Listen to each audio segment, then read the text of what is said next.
오늘 설교 제목은 하나님께서 아담의 타락과 반역을 심판하시며 구원을 약속하셨다. 지난주 설교 제목하고 똑같습니다. 설교 시작합니다. 우리는 창세기 3장을 통해서 이 땅에 죄가 들어왔음을 알게 됐습니다. 그리고 창세기 3장을 통해서 그 죄가 들어옴으로 우리 인류가 저주와 죽음 아래 놓이게 됐다라는 사실도 알게 되었습니다. 그 죄는 하나님과 맺은 언약을 파기한 것입니다. 그 언약 파기를 타락이라고 말하기도 하고 반역이라고 말하기도 합니다. 그 죄가와 죄책은 인류의 대표자로서 아담이 언약을 맺고 파기한 것이어서 아담과 하와의 후손이 된 모든 사람에게 유전되고 전가되었습니다. 그 죄는 사람의 인격으로 결정하여 행한 일이었습니다. 인격을 소유한 사람이 결정하여 행한 일에는 책임이 따릅니다. 항상 상벌이 있습니다. 생사하복이 결정되어지게 되기도 합니다. 따라서 하나님께서 아담의 언약 파기에 대한 벌로 저주와 죽음이 내려졌습니다. 그 심판으로 하나님과 사람의 관계가 끊어졌습니다.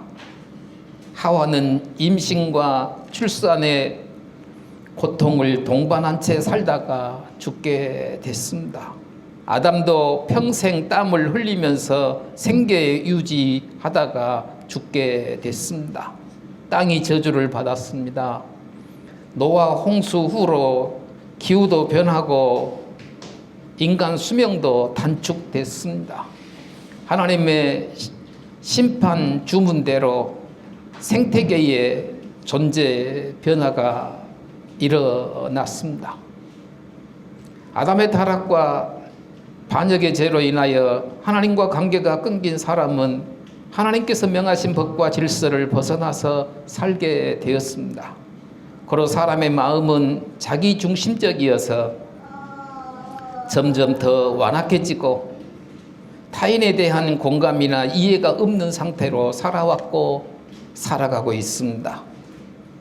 거짓에 능하고 정직하지 못하고 변명하고 핑계하는 사람이 되었습니다. 도덕과 윤리를 말하면 따돌림을 받습니다. 결국엔 사람이 사람을 죽이고도 변명하고 핑계하며 자기 잘못을 합리화하는 세상이 되었습니다. 이는 하나님의 창조 세상에 죄가 들어옴으로 시작되어진 것입니다.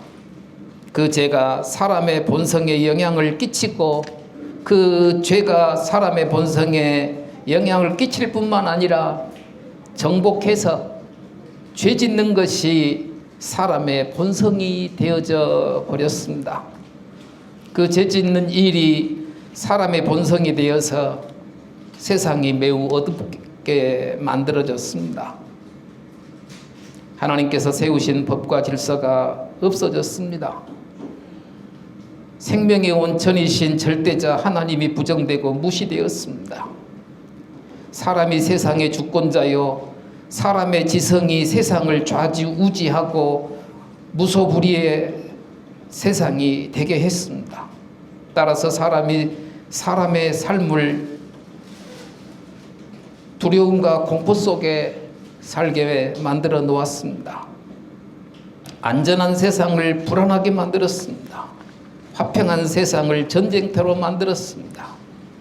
생명 세상을 죽음 세상으로 만들었습니다. 바로 그 어둡고 무서운 죽음의 세상을 하나님께서 다시 생명의 세상으로 회복하시겠다고 말씀하는 것이 창세기 1장 1절부터 요한계시록 끝까지의 말씀이라고 저는 믿습니다. 17절, 18절, 19절을 봅니다. 아담에게 이르시되 내가 내 아내의 말을 듣고 내가 내게 먹지 말라 한 나무의 열매를 먹었은즉 땅은 너로 말미암아 저주를 받고 너는 내 평생에 수고하여 그 소산을 먹으리라. 땅이 내게 가시던 물과 엉겅퀴를 낼 것이라. 내가 먹을 것은 밭의 채소인즉 네가 흙으로 돌아갈 때까지 얼굴에 땀을 흘려야 먹을 것을 먹으리니 네가 그것에서 취함을 입었음이라. 너는 흙이니 흙으로 돌아갈 것이니라 하시니라. 하나님께서 인류의 대표자 아담이 받을 형벌을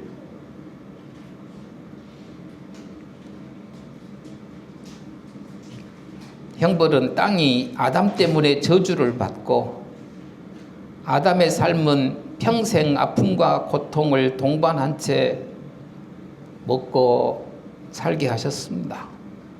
하나님께서 인류의 대표자 아담과 언약을 맺으셨으므로 아담에게 모든 형벌의 책임도 지게 하셨습니다. 아담의 죄는 하나님의 말씀보다 여자의 말을 우선하여 들은 것입니다. 아담은 인류의 대표자여 하와는 아담을 돕는 배필이었습니다. 고로 서로 의논은 할 수 있어도 아담은 대표자로서 하나님의 말씀을 우선했어야 합니다. 하나님 말씀에 순종하느냐 하지 않느냐에 아담의 죽고 사는 것이 결정되었기 때문에 여자의 말을 우선할 것이 아니라 하나님과 함께 언약한 내용을 기억하면서 하나님의 말씀을 우선하면서 모든 판단을 인류의 대표자로서 한 가정의 가장으로서 판단을 내렸어야 하는데 아담은 그만 하나님의 말씀을 가볍게 여기고 무시하는 죄를 범했습니다. 하나님의 말씀을 가볍게 여기지 않았다라고 한다면 하나님 말씀을 무겁게 생각하고 하나님의 말씀을 범하면 어기면 저주 아래 놓이고 말씀대로 죽게 된다. 하나님과 관계가 끊어진다라는 것을 굳게 믿고 거기에 무게를 두었다라고 한다면 여자의 말을 듣지 않았을 것입니다. 그 여자의 말을 들은 것이 아담에게는 죄가 되었습니다. 그 죄가 저주와 죽음을 인류에게 가져오게 만들었던 것입니다. 아담이 하나님께서 먹지 말라라는 선악과를 먹은 것은 자기 의식과 자기 결정에 의한 행동이어서 형벌을 받아야 했습니다. 아담이 하나님의 법과 질서를 무시하고 선악과를 먹은 것은 의도적인 범죄 행위였습니다. 모든 사람은 자기가 저지른 죄는 자기가 책임져야 하는 것입니다. 아내가 준 선악과였을지라도 자기 인격으로 자기 의식으로 자기가 행동한 죄였기 때문에 거기에 대한 책임을 져야 했다라는 말씀입니다. 하나님께서 아담을 땅의 왕과 관리자로 위임하셨습니다. 왕이요 관리자 아담의 타락과 반역으로 인하여 땅도 저주를 받았습니다. 왕이 잘못되면 나라가 다 넘어가는 것입니다. 땅의 왕인 아담이 타락하고 반역한 까닭에 그의 거주지인 땅도 저주를 받은 것입니다. 아담이 타락하기 이전에는, 반역하기 이전에는 그 에덴 동산이 하나님께서 찾아오시는 곳이었습니다.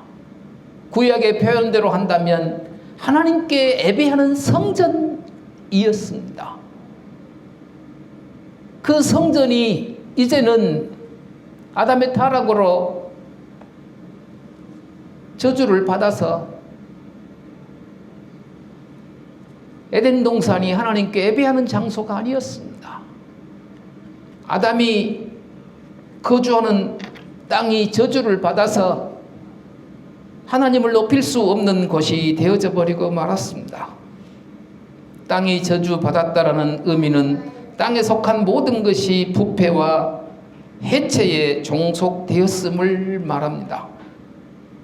세상의 모든 만물이 그 본성을 다 드러내거나 완성에 도달하지 못하고 부패하고 없어지게 되었습니다. 사람도 영혼과 육체가 분리되어서 육체로는 부패하고 해체되는 저주에 종속함에서는 외해일 수가 없게 되었습니다. 영혼은 살아있지만 육체는 썩어서 다 해체되어져 버리고 먼지로 변하게 되었다라는 말입니다. 아담의 타락과 반역으로 인하여 땅과 만물이 부패하고 해체되는 비극에 이르게 되었다라는 사실을 우리는 인지해야 할 것입니다. 아담은 타락하고 반역죄를 저지름으로 수고의 아픔과 고통을 동반하여 살게 되었습니다. 아담이 타락하고 반역 죄인이 되기 전에는 하나님의 백성으로서 하나님을 섬기며 창조 세상의 성질과 법칙을 탐구하며 모든 소산을 값없이 먹고 살았습니다. 그러나 타락하고 반역 죄인이 된 후로는 자기의 수고로 먹거리를 해결해야 했습니다. 일하지 않고 먹거리를 얻는 것은 죄악이고 사해악이라고 데살로니가 후서 3장 10절은 말씀하고 있습니다. 따라서 아담과 하와 그 후손들은 하나님께서 정하신 정의대로 자기 생존 유지를 위해서 자기 먹거리를 자기 수고로 해결해야 하는 책임을 지게 되어진 것입니다. 그 자기 생존 유지의 책임을 감당하며 창조 세상의 성질과 법칙을 탐구하며 하나님의 지혜와 권능을 찬송하고 예배하는 삶을 우리는 살고 있는 것입니다.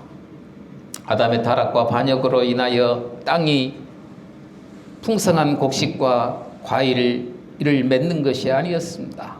아담의 타락과 반역으로 인하여 땅은 가시덤불과 엉겅퀴가 덮여서 논밭을 경작해야 생존할 수 있게 되었습니다. 하나님께서 인류가 타락하고 반역하였어도 인류가 땅을 가꾸면 곡식과 과일과 채소가 나도록 섭리하심으로 인류의 생존을 계속할 수 있게 해 주셨습니다. 이 또한 하나님의 은혜라고 말해야 할 것입니다. 아담의 타락과 반역을 생각하면 땅에서 곡식과 채소와 과일들이 계속해서 생산되어지도록 하는 것도 막으셨을 수 있을 터인데 그것을 계속 생산해서 먹거리를 제공하여 주신 것도 하나님의 은혜였다. 하나님께서 아담과 하와와 그 후손들이 흙으로 돌아가기까지 땀 흘려 일해야 먹거리를 얻고 땅의 성질과 법칙을 탐구하여 인류의 필요를 충족하며 살 수 있게 해 주셨습니다. 거기 가로 열고 문화생활이라고 써놨는데요. 농사 짓는 것만이 아니라 문화생활도 점점 좋아지도록 하나님께서 은혜를 베풀어 주셨다라는 의미에서 그렇게 써놓았습니다. 아담의 히브리어 의미는 흙에서 온 존재 곧 사람이라는 말입니다. 바로 그 아담 혹은 사람은 흙에서 왔으니 흙으로 돌아가는 말의 의미는 먼지로 돌아가라 라는 말입니다. 이는 모든 사람이 죽는다는 말씀인 것입니다. 다시 말해서 모든 사람이 수명대로 살다가 해체되어 먼지처럼 흔적도 없게 된다라는 말씀입니다. 이는 아담의 타락과 반역죄로 인한 하나님의 심판, 죽음인 것입니다. 죽음은 본래 사람의 것이 아니었습니다. 죄가 사람을 죽게 했습니다. 그래서 사도 바울도 로마서 6장 23절에서 죄의 삭은 사망이니 죄 때문에 죽는다고 분명하게 선포하고 있습니다. 우리의 시조 맨 처음 사람이 범죄하여 죽게 되었으니 그 후손들도 아담의 후손인 까닭에 그 아담의 죄가 유전되어지고 그 죄책이 전가되었기 까닭에 아직도 하나님의 심판의 저주와 죽음이 풀리지 않았기 까닭에 예수 그리스도께서 다시 오시는 그날까지는 그러한 일이 계속해서 있어지게 되어질 것입니다. 죽음이 멈추지 않을 것입니다. 하나님께서 그렇게 심판하셨기 때문에 그렇습니다. 20절 21절을 봅니다. 아담이 그의 아내의 이름을 하와라 불렀으니 그는 모든 산자의 어머니가 됨이더라. 여호와 하나님이 아담과 그의 아내를 위하여 가죽옷을 지어 입히시니라. 아담이 자기 아내의 이름을 하와로 칭함은 이제 생명이 여자를 통해서만 태어날 것을 말하고 있는 것입니다. 하와는 생명 모든 산자의 어머니라는 뜻입니다. 이는 매우 놀라운 장면입니다. 하나님께서 아담에게 이미 죽음을 선언하셨는데 아담이 자기 아내를 생명 혹은 모든 산자의 어머니라고 칭하고 있는 것이 매우 놀라운 장면입니다. 아담이 자기 아내를 생명 또는 모든 산자의 어머니라고 말하는 이유는 창세기 3장 15절에 여자의 후손에 대한 약속을 아담이 믿었기 때문이라고 말할 수 있습니다. 아담은 자기 아내가 자기를 돕는 배필뿐만 아니라 생명을 낳아 새로운 생명의 역사가 이어지게 하는 큰 사명이 주어졌음을 아담이 밝히고 있는 것입니다. 아담의 믿음은 하나님께서 아담의 아내인 여자에게 임신과 출산의 고통을 더하시겠다라는 말씀을 믿고 자기 아내를 하와 곧 생명 모든 산자의 어머니라고 불렀던 것입니다. 그 믿음대로 하나님께서는 타락하고 반역한 죄인들을 구원하셔서 찬송과 예배 받으시고자 하와에게서 많은 후손이 태어나게 하셨던 것입니다. 아담은 하나님께서 심판하시는 그 하와를 자기 아내를 심판하시는 그 과정을 지켜봤어요. 또 그 이전에 창세기 3장 15절 말씀도 들었어요. 여자의 후손에 대한 말을 들었어요. 그리고 그 이후에 자기 아내를 심판하실 때에 임신하고 출산하는 고통을 더하시겠다고 말씀하는 것을 듣고 아담은 자기 믿음대로 확신했던 것 같습니다. 우리를 쓸어 없어버릴 것이 아니라 계속해서 임신하는 일도 있고 출산하는 일도 있게 해 주시겠다. 이 말씀 속에는 창세기 3장 15절 말씀대로 하실 하나님이신 것을 아담은 유추해서 해석했던 것 같습니다. 그 믿음 가운데에서 아담은 자기 아내를 생명이라고 혹은 모든 산자의 어머니가 될 것이라는 의미를 가진 이름 하와라고 이름을 짓게 되어졌던 것입니다. 하나님께서 아담과 하와에게 가죽옷을 지어 입게 하심은 아담과 하와의 생존을 보장하고 보존하시겠다는 표시였습니다. 아담의 타락과 반역으로 인하여 생태계의 변화가 아직 급격하게 나타나지 않아서 기후변동으로 심한 추위가 나타나지 않았습니다. 그런데도 하나님께서 아담과 하와에게 짐승을 잡아 가죽옷을 입도록 허락하셨습니다. 하나님이 직접 잡아서 입게 한 건 아닙니다. 아담이 직접 짐승을 잡았어요. 그리고 가죽옷을 만들었어요. 그것을 하나님께서 허락하셨습니다. 이런 하나님께서 아담의 타락과 반역으로 짐승이 희생하여 사람의 삶이 이어지게 하신 일이었습니다. 또 아담과 하와의 죄를 덮기 위해서 다른 생명이 희생되어지는 사건이기도 했습니다. 이 장면은 성경 전체에 흐르는 구속의 피 흘림이었습니다. 이는 훗날 십자가상에서 우리를 대신하여 죽고 부활하신 예수 그리스도를 상징하는 일이기도 했습니다.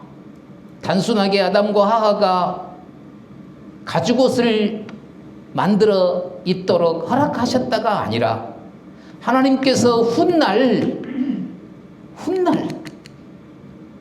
사람을 대신하여 희생할 생명이 있음을 그리고 창세기 3장 15절 말씀을 시행하시는 하나님이신 것을 다시 한번 확인시켜 주기 위해서 다른 짐승의 생명이 희생되어 아담과 하와의 생명이 보장되고 보존되어질 수 있도록 해 주셨던 것입니다.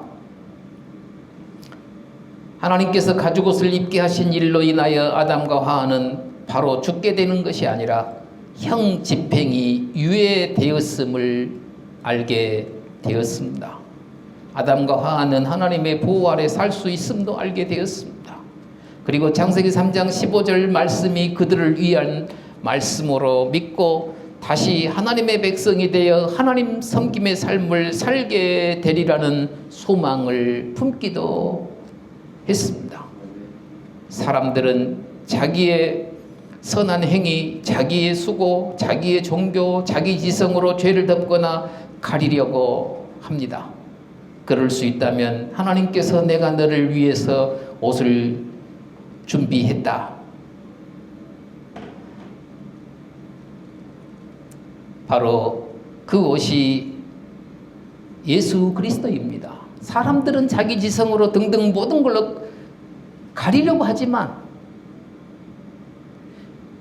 그런 일이 가능하다고 한다면 하나님께서 내가 너를 위해서 옷을 준비했다 이 말씀을 하실 필요가 없었겠죠. 성경에도 보면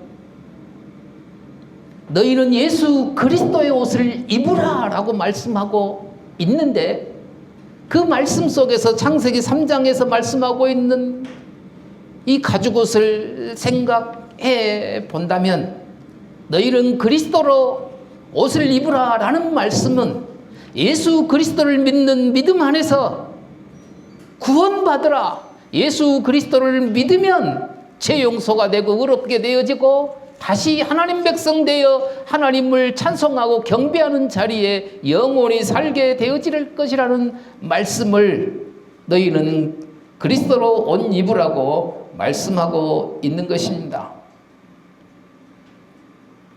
오늘 또 하나님께서는 내가 입혀주는 은혜의 옷, 구원의 옷을 입고 있느냐고 우리에게 물으십니다. 우리가 새로운 시간을 희망찬 미래를 살고 싶다면 그리스도로 옷을 입고 사십시다. 그리스도의 옷을 결코 벗어 던지지 마십시다. 우리가 우리의 지성으로, 우리의 명예로, 수고로 우리의 죄를 덮을 수가 없습니다. 예수 그리스도의 옷으로만 우리의 죄를 덮을 수 있고 예수 그리스도의 십자가의 그 영원한 피로만 우리가 깨끗함을 입고 하나님 앞에 설 수 있다라는 사실을 굳게 믿고 그리스도의 옷을 입은 자로서의 거룩한 삶을 살아가실 수 있기를 바랍니다. 아멘. 찬송가 5장 찬송하겠습니다. 5장 찬송하겠습니다.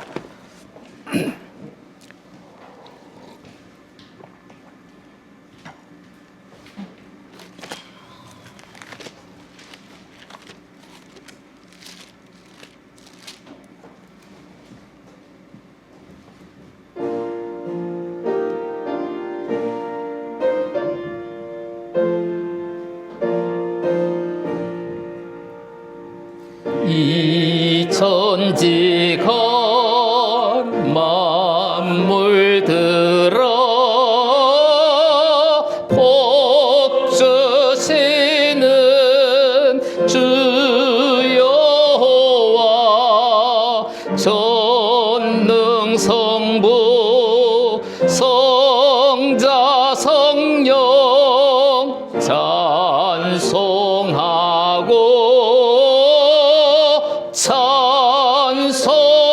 찬송하세. 아멘. 지금은 우리 주 예수 그리스도의 은혜와 하나님의 사랑하심과 성령님의 감동 감화 교통하심이 여기 모인 하나님 백성들 머리 위에 영원토록 함께 있을지어다. 아멘.